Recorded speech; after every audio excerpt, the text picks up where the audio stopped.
every story appears ordinary till you see the core side of it. And what you're looking for is the story behind the news. We bring it to you from Lagos, the commercial capital of Nigeria. Giving you all sides and political stories round the clock. Every detail from the start line to the final whistle. CoreTV News, expanding your view.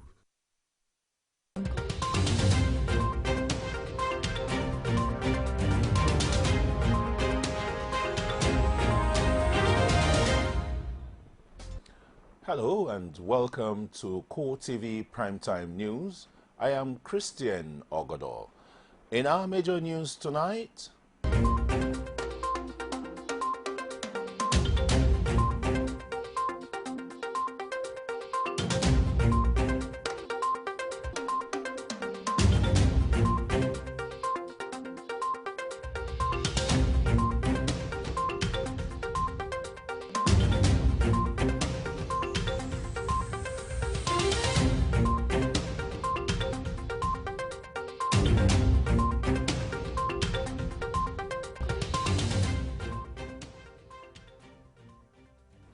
thank you so much for joining us, and now the news in full. President Muhammadu Buhari has returned back to Nigeria after a week-long official visit to Saudi Arabia and Qatar. The presidential jet arrived at the Nnamdi Azikiwe Airport in the nation's capital, Abuja, at about 5:30 p.m. local time, where the Inspector General of Police, Solomon Arase, and the Minister of the Federal Capital Territory received him. The president was in Riyadh for talks with King Salman bin Abdulaziz Al Saud and senior officials of the Kingdom of Saudi Arabia. The talks focused on how to achieve greater stability in the price of crude oil exports. And in Qatar, President Buhari had talks with the Emir of Qatar, Sheikh Tamim bin Hamad Al Thani, which culminated in the signing of a bilateral air services agreement, BASA, to pave way for direct flights between major cities of both countries. Both countries also signed an agreement to avoid double taxation and tax evasion on the sideline of President Muhammadu Buhari's state visit to Qatar. And at a meeting with the business community in Qatar, President Buhari also assured them that his government would remove any impediment that could hinder investment in Nigeria. And also, President Muhammadu Buhari has again reiterated his government's commitment to attracting foreign investors into Nigeria, as he assures the business community in Qatar that Nigeria will remove any impediment that can hinder such investment in the country. Speaking at a meeting with senior executives of Qatar Chamber of Commerce and some private businessmen in Doha, the president says security is essential to prosperity and development. Referring to the crash in the international crude oil prices and its effect on the Nigerian economy, President Buhari informs his hosts that Nigeria is blessed with vast arable land for agriculture and rich deposits of solid minerals, which the businessmen can invest in and reap huge returns in a short while. And as the world gradually moves to renewable energy sources and technology, the federal government says it will do all within its resources to ensure that the nation develops the capacity to properly harness the potentials of the sector to affect the nation's economy positively. Minister of State for Petroleum Emmanuel Ibe Kachuku says all available avenues to achieve this will be explored. We'll be bringing you that report in our subsequent bulletin. And again, the federal government estimated 23,846 ghost workers were uncovered from its payroll, so saving about 2.293 billion naira monthly in what should have been paid out to non-existing workers. The feat, according to the special advisor to the Minister of Finance, Mr. Festus Akombi, was achieved through the bank verification numbers, BVN, base staff audit, and enrollment to the Integrated Payroll and Personal Information System, the IPPIS. Festus Akombi says the federal government is also taking actions to pursue recovery of salary balances in bank accounts as well as any pension contributions in respect of the deleted workers. And trouble may be brewing for former Minister of Interior Abba Moro, who is being ordered to be remanded in Kuje prisons pending the determination of his bail application by Federal High Court in Abuja. Moro is being arraigned along with 4 others on an 11-count charge of obtaining by false pretense, procurement, fraud, and money laundering. Our judiciary correspondent, Basilo Kafo, has more in his report presented from our studios. Moro, along with his fellow accused persons, are being prosecuted by the EFCC for allegedly defrauding 676,000 applicants of a total of 676,675,000 naira. The amounts represent 1,000 naira per applicant carried out through e-payment for their online recruitment exercise into the Nigerian Immigration Service on March 17, 2013. After taking their plea, counsel to the second accused, Chris Uche, noted that his client was a nursing mother and had been on administrative bail since last week Monday. He further asked the court to allow the bail continue pending when the substantive application will be heard. Counsel to the EFCC, Aliyu Yusuf, however, admits that he was aware of the administrative bail and did not oppose to it. The permanent secretary in the Ministry of Interior during the initial negotiations, but she since left the ministry even before the implementation of this e-recruitment project. So she knows little or nothing about this matter. And luckily, after the arraignment, she's been allowed to go on the administrative bail that had been granted. And we're coming back here on Wednesday to take the application for bail.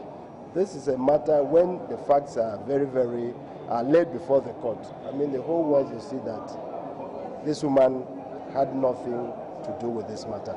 She's purely a victim of circumstances. In the ruling, Justice Chikiri allowed the application of the second defendant, but ordered the other accused persons to be remanded in Kuje prison till March 2nd, when their bail application will be argued.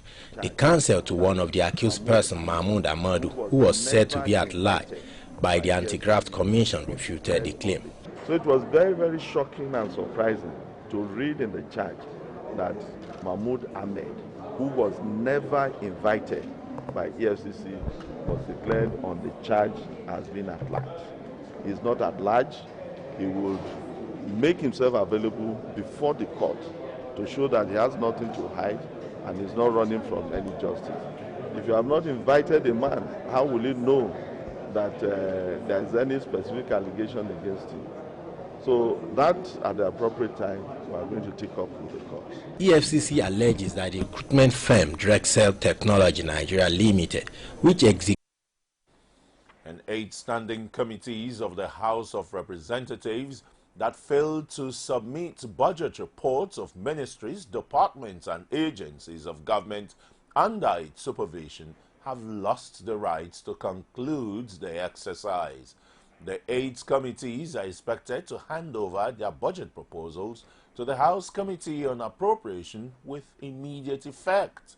The committees that failed to submit their reports as mandated by the House leadership include Public Accounts Committee, Loans, Aids and Debt, Gas Resources, Public Service Matters, Orders and Maritime Safety, Education, Housing, Interior, and National Security. The committee's chairman, Abdul Munin Jabrin, says 60 substantive committees presented their reports and recommendations covering improvement, shortcomings, and actions to be taken in their respective MDAs. And the Federal High Court, sitting in Port Harcourt, has ordered the Nigerian Army to produce Friday Ndigbara and Saturday Ndigbara brothers to ex-militant agitator Solomon Ndigbara in court on March 7 for definite consolidated hearing of their fundamental rights action against the Nigerian Army. Justice Aliu Liman adjourns the matter to enable the parties file the necessary documents for the case. And counsel to Ndigbara's family says he is in court to seek the release of the detained brothers held by the military authorities. Persons that we are taken into custody by the respondents, and that they be released because they were beaten before and arrested and kept in custody. So the court ordered that they should be brought to court today, produced in court today. But today, the counsel for the respondents saying that they were just briefed today, so we couldn't bring them, produce them. So the court has just ordered now that order stands and that they produced. That is the applicant in suit 2021. On the 7th of March, we are coming here to argue the motion. The court has already said already when the judge said we are coming here for him to know the reason why the Nigerian army are really after the applicants and why they are beating. That's all. With years of war of attrition between the mainly Biron farmers and the Fulani cattle herders of the plateau, the state government is beating its chest that peace has finally returned, if not fully, to the state. Commissioner for Information Ahmed Nazifi made the claim when he received members of the Nigerian Security and Civil Defense Corps in his office in Jos, saying that Plateau State is now at peace with itself. The report. The commissioner charged the men of the civil defense to carry out their duties with the notion that peace has fully been restored to the state because there are no longer restrictions of movement for people irrespective of their ethnicity or religion. Whoever lives in Jos knows that there is peace on ground.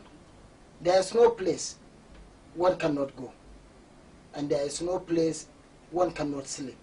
The town that has been polarized before is no longer there. Nazif ordered that various steps are being taken to ensure that there is synergy between the security arms so as to ensure a lasting peace in the troubled state. Peace issue has also been created a board, and that board will coordinate all these things. So there's not going to be a problem between Operation Rambo, this and that and that. No. They will have common goal. Plateau State, that has endured an over 15 years communal clash, is beginning to breathe a sigh of relief with a modicum of peace, and its leaders are using the opportunity to build the confidence of others in the state. In part 2, after the break, Nigerians will tomorrow embark on No Banking Day. That's in part 2 after the break. Join us again. The Federal Inland Revenue Service FIRS calls on all corporate organizations operating in Nigeria to register for the purpose of payment of taxes and obtain a tax identification number TIN. All registered companies must obtain a tax identification number immediately from the nearest FIRS office. You can also collect and return tax registration forms from the Federal Inland Revenue Service Engagement and Enlightenment Tax Teams, FEET, on compliance checks exercise in your area. A company which is yet to commence business after at least 6 months of incorporation must pay a pre-operational levy of 20,000 naira in the first year and 25,000 naira for subsequent years to obtain its tax clearance certificate TCC. Note that filing and payment of VAT and withholding tax returns must be done on or before the 21st day of every month. Register for VAT. File all tax returns as and at when due. Be a responsible corporate citizen of Nigeria. It pays to pay your tax. This message is from the Federal Inland Revenue Service.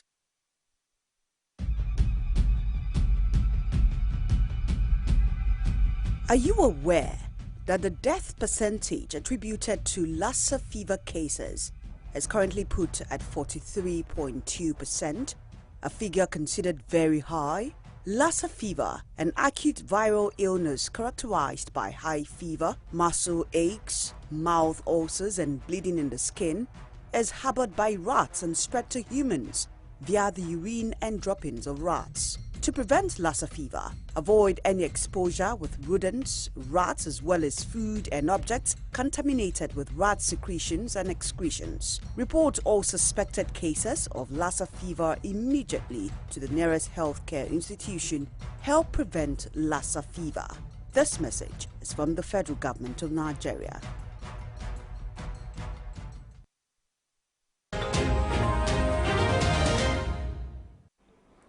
You're welcome back, and if you're just joining us, you're still watching the primetime news on CoreTV News Lagos, and you can follow our top stories and many more on our social media, facebook.com/CoreTV News, and at CoreTV News NG on Twitter, and on youtube.com/CoreTV News. But here's a quick reminder of the top stories again.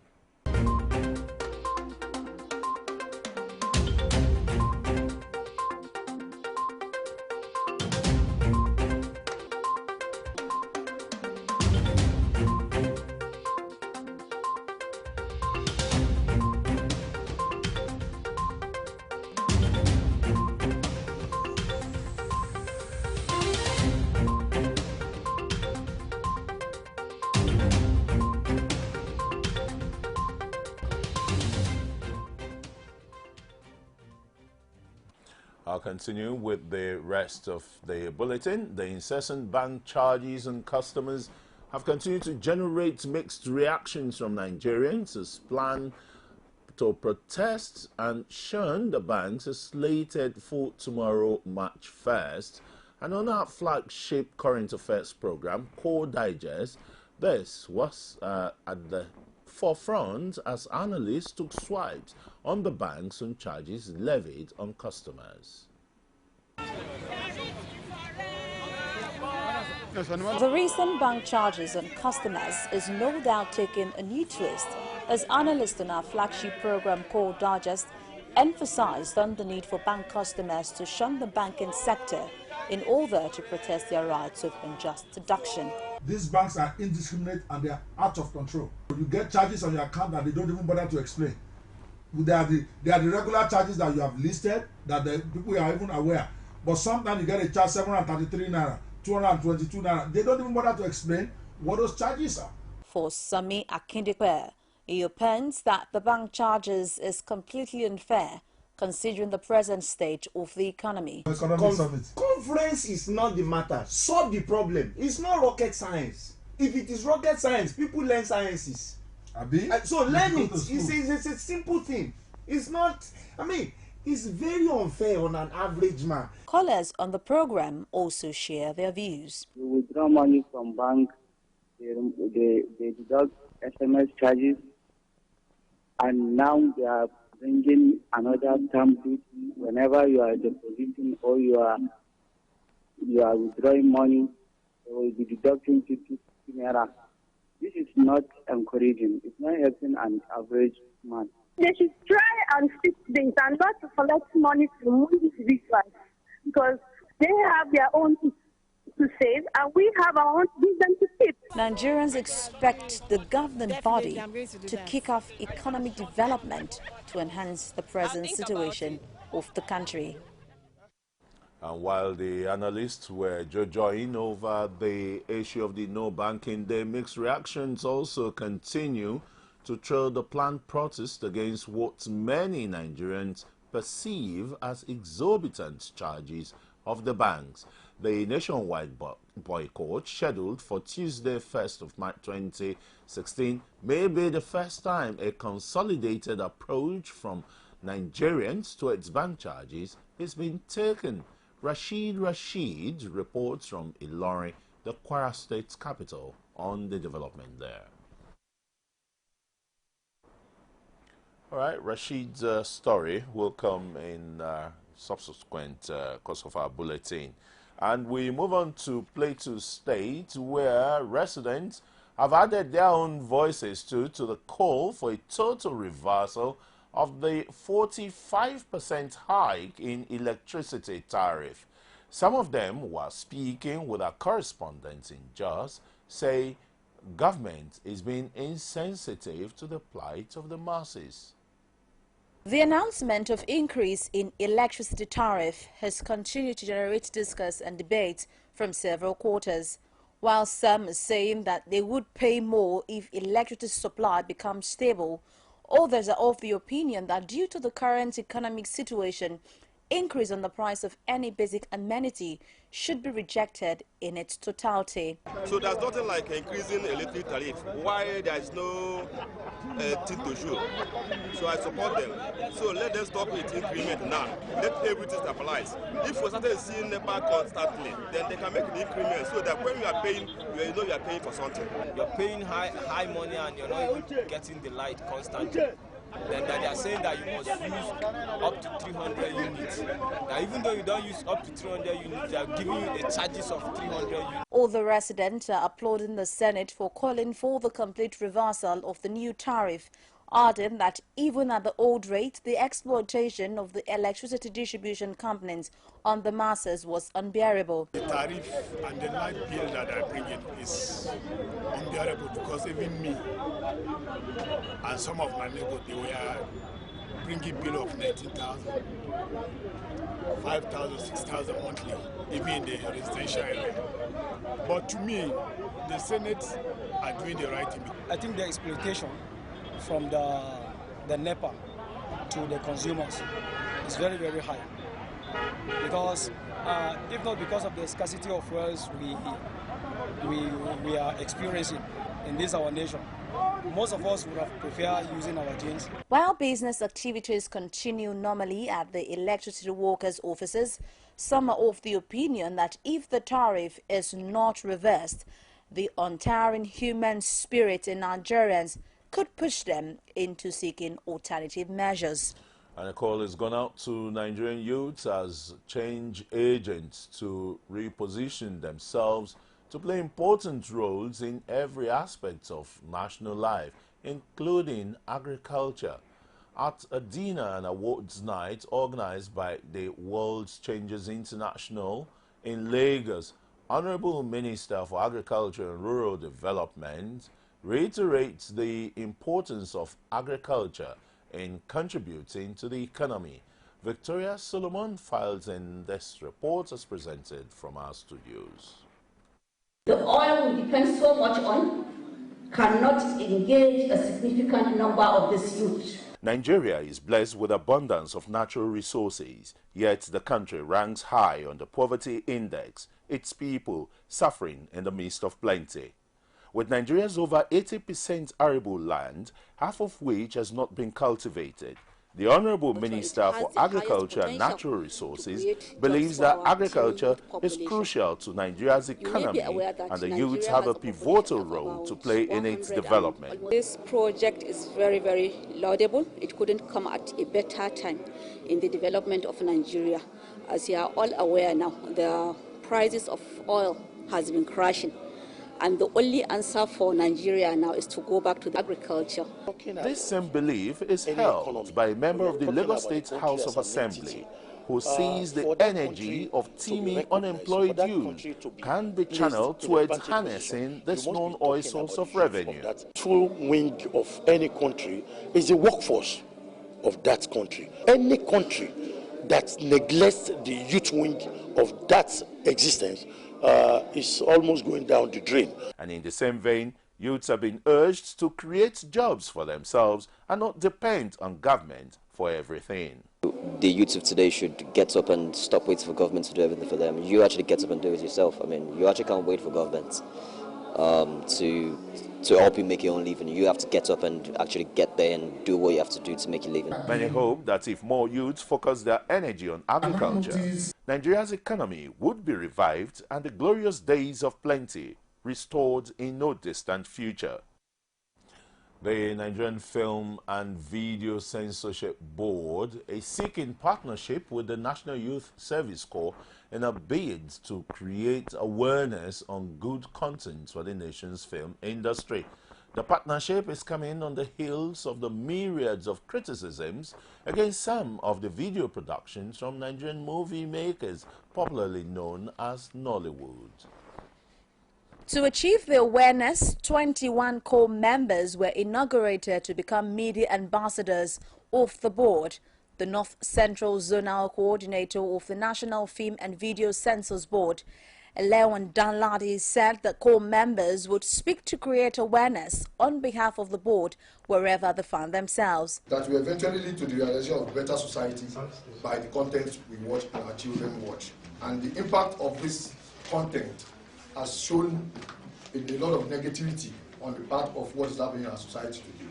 These are content ideas that want to destroy it.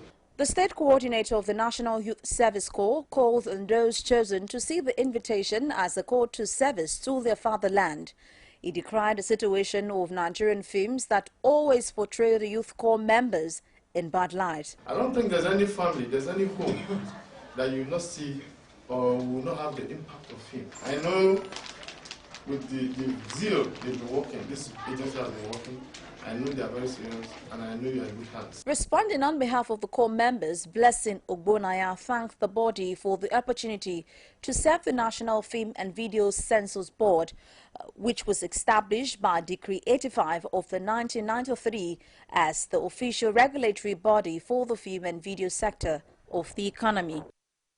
And when we return after the break on the foreign scene, that stories outside Nigeria, Iraqi suicide bomber detonates bomb, killing another 13 in Iraq. Stay with us. Is it crazy or autocracy? Or what type of crazy is that? Except crazy. News making the headlines. Black Maria is to carry criminals, trade looters that are in government today. Sometimes it gets confrontational. Slap you in the face. Excuse me, don't put words into my mouth. Whatever it is that will bring our military to the secret. I said to hell. On Core Digest. I want to know why I should be believing them. Every weekday, we bring all of these together and take them to the court of public opinion. Everybody has the right in Nigeria. Where you are the judge.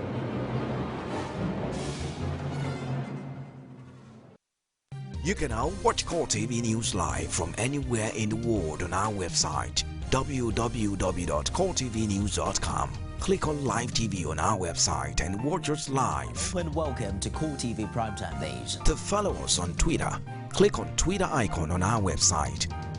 And Facebook, click on the Facebook and YouTube to see all our previous news production. You can also watch us live on YouTube. Click CoreTV, leave a space, then news. CoreTV News, a 24-hour news station.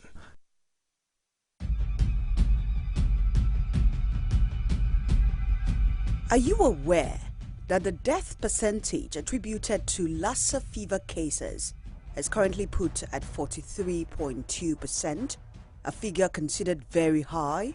Lassa fever, an acute viral illness characterized by high fever, muscle aches, mouth ulcers and bleeding in the skin, is harbored by rats and spread to humans via the urine and droppings of rats. To prevent Lassa fever, avoid any exposure with rodents, rats, as well as food and objects contaminated with rat secretions and excretions. Report all suspected cases of Lassa fever immediately to the nearest healthcare institution. Help prevent Lassa fever. This message is from the Federal Government of Nigeria.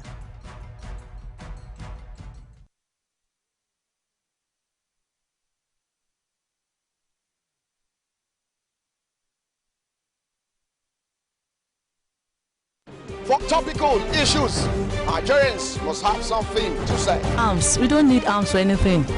Let them put it into education. They need to buy another arms, you know. What did I fight for? Government should deal with them squarely. Please help us bring back our guests. No money, no markets. We are dying. Everybody is crying. Nothing, nothing. Any man God support, no man stops. It's a prophecy I believe he must have received from heaven. Yes.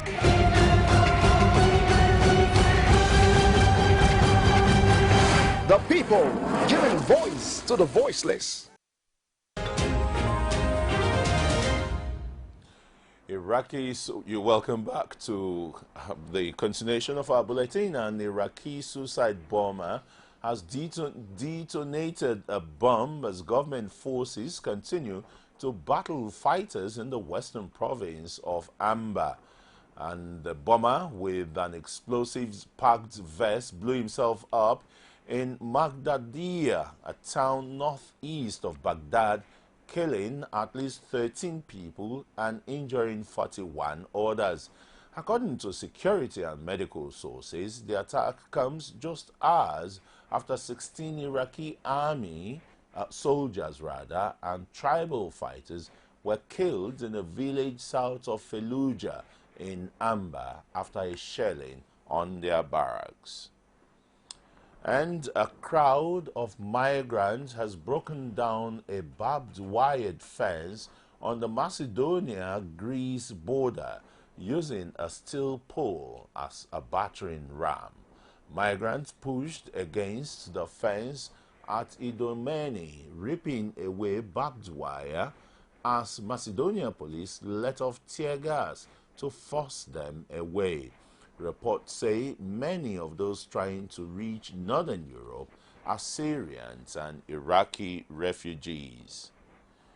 An aid convoy is now with one of several besieged towns in Syria as the UN takes advantage of a partial truce brokered by the US and Russia. The UN and its partners are stepping up deliveries of food, water and medicine in its bids to reach more than 150,000 people over the next 5 days. They hope to use the opportunity to help 1.7 million people in hard-to-reach areas by the end of March. Highest-ranked elected party member and Nebraska Senator Ben Sasse says he will not back Republican frontrunner Donald Trump for president. The colorful campaign of Trump has already won 3 of the 4 early voting states, has divided Republicans. Sasse says he is frustrated, saddened, and will look for a third option if Trump wins the Republican nomination. The brash billionaire is leading in almost all of the 11 states voting for their presidential candidate on Tuesday. And some sports stories now. Power style, and that's what he delivered. AC Milan striker Mbaye Niang survived a car crash just after helping Milan beat Torino 1-0 at home. Niang blames the accident on bad weather and says he's happy his driver did well to manage the situation. However, Milan released a short statement simply mentioning ankle and shoulder injuries and did not elaborate as to how long the player could be out of action.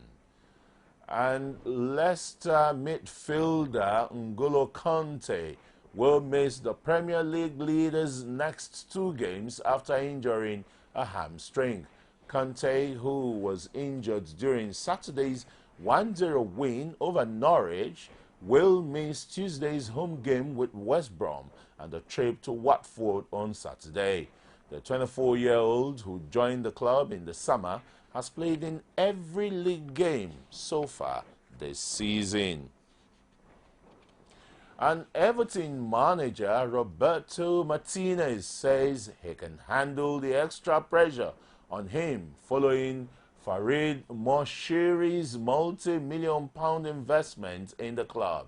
Iranian billionaire Moshiri bought a 49.9% Toffees recently, and Martinez says his aims as Everton boss has always been to qualify for the Champions League and win silverware. Everton currently sits at 12th position in the Premier League and are through to the FA Cup quarter-finals, where they will host Chelsea on Saturday, March 12th. And finally, Alexandro Pato has fallen below young stars in Chelsea's squad hierarchy, vindicating the club's decision to only sign the Brazilian on loan. Interim manager Gus Hiddink said on Monday. Although the 26-year-old could make the bench for the Premier League champions at Norwich City on Tuesday, he's yet to kick a ball since January after arriving from Corinthians on loan with a view to a permanent deal. Pato has struggled to convince Hiddink that he has a requisite match sharpness, and the Dutchman hints that he would rather include youngsters such as Bertrand Traore and Ruben Loftus-Cheek in his squad. Well, the competition is really getting tougher and tougher. And that's our bulletin for today on CoreTV Primetime News. Thanks for watching, but before we go, we'll bring you a quick reminder of our major stories.